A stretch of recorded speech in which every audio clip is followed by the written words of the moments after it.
অভ্যুত্থানের পর ভারতে পালিয়ে যাওয়া ওবায়দুল কাদেরের শারীরিক অবস্থা সংকটাপন্ন।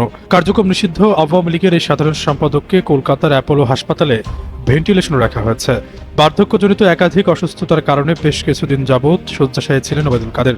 আসসালামু আলাইকুম বন্ধুরা, আপনারা তখন শুনতেই পারতেছিলেন ওবায়দুল কাদেরের ভারতে অবস্থানকালে তার শারীরিক অবস্থা খুব ভালো না, যার জন্য তাকে হসপিটালে ভর্তি করানো হয়েছে। বন্ধুরা, বিভিন্ন সূত্র মতে জানা গেছে যে ওবায়দুল কাদের নাকি খুবই অসুস্থ। বর্তমানে তার বার্ধক্যজনিত কারণে তার বিভিন্ন রোগ দেখা দিচ্ছে, যার কারণে তাকে হাসপাতালে ভর্তি করানো হয়েছে। বন্ধুরা, আপনারা তো এখন শুনতেই পারতেছিলেন গণঅভ্যুত্থানের পর দেশের মধ্যে সরকার পতন ঘটলে কিন্তু ওবায়দুল কাদের দেশ থেকে পালায়নি, তখনও দেশে ছিল।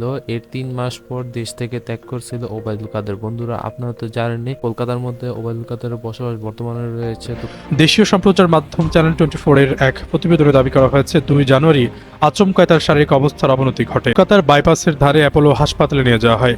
হাসপাতালে ভর্তির পরই তাকে দেওয়া হয় ভেন্টিলেশন। চিকিৎসায় সাড়া দিচ্ছেন তিনি, তবে অবস্থা বেশ সংকটজনক। গত জুনে বিবিসি বাংলার সঙ্গে এক সাক্ষাৎকারে ওবায়দুল কাদের জানান তিনি এখনও কার্যক্রম নিষিদ্ধ আওয়ামী লীগের সাধারণ সম্পাদক।